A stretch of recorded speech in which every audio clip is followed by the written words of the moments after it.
Everyone अस्सलाम वालेकुम, welcome to my YouTube channel baby Islamic name. प्यारे दोस्तों, आज मैं आपके साथ बहुत ही खूबसूरत लड़कियों के नाम शेयर करूंगी। पहला जो नेम है वो है महविशा, जिसके नाम मायनी है मीठी और खुशगवार, बहुत ही प्यारा सा नाम। यारिशा, तो इसका मायनी है मोहब्बत बांटने वाली। प्यारे दोस्तों, आपके साथ मैं मिलते जुलते नाम इसलिए शेयर कर रही हूँ ताकि जो अपनी ट्विंस के नाम रखना चाहते हैं तो ऐसे नाम रखें। जालिना, जालिना नाम के जो मायनी है वो है खूबसूरती का जज्बा।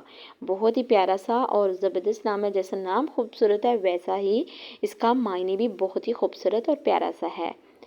रमीहाना, रमीहाना नाम का जो मायने है वो है रहमत वाली। बहुत ही प्यारा और बहुत ही ज़बरदस्त नाम है। नेक्स्ट नेम देखें लबैज़ा, लबैज़ा नाम का जो मायने है वो है प्यारी और दिल नशीन। प्यारे दोस्तों, ये आज के जो लड़कियों के नाम है ये पठानी बच्चियों के रखने वाले नाम हैं। बहुत ही प्यारे प्यारे से और ज़बरदस्त नाम है। तो आप अपनी बच्चियों के प्यारे से शहजादियों के नाम रख सकते हैं और मेरे छोटे से चैनल को ज़्यादा से ज़्यादा सपोर्ट ज़रूर करें और वीडियो को फुल वॉच करें।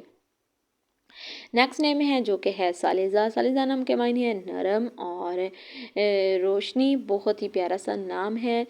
नेक्स्ट नेम देखें जो है हनेस्फा, हनेस्फा नाम के मायने है खुश मिजाज। तो हर वक्त खुश रहने वाली, नरम मिजाज वाली, बहुत ही प्यारा सा नाम है। नेक्स्ट नेम देखें अरिश्मा, अरिश्मा नाम के जो मायने है वो है आसमानी रोशनी। बहुत ही प्यारा सा और चमकता धमकता ये नाम बहुत ही प्यारा और ज़बरदस्त है। इसी के नाम देखें साथ देखें नाम हलैज़ा, हलैज़ा नाम के जो मायने है वो है खूबसूरत तबीयत, खूबसूरत तबीयत की मालिक। तो प्यारे दोस्तों, अगर हमें छोटे से चैनल पर न्यू है तो मेरे चैनल को जल्दी से सब्सक्राइब करें, वीडियो को फुल वॉच करें और कमेंट करके ज़रूर बताएं वीडियो कैसी लगी है। और अगर किसी नाम का मायने पूछना हो तो फिर भी आप कमेंट कर सकते हैं। अल्लाह हाफिज़।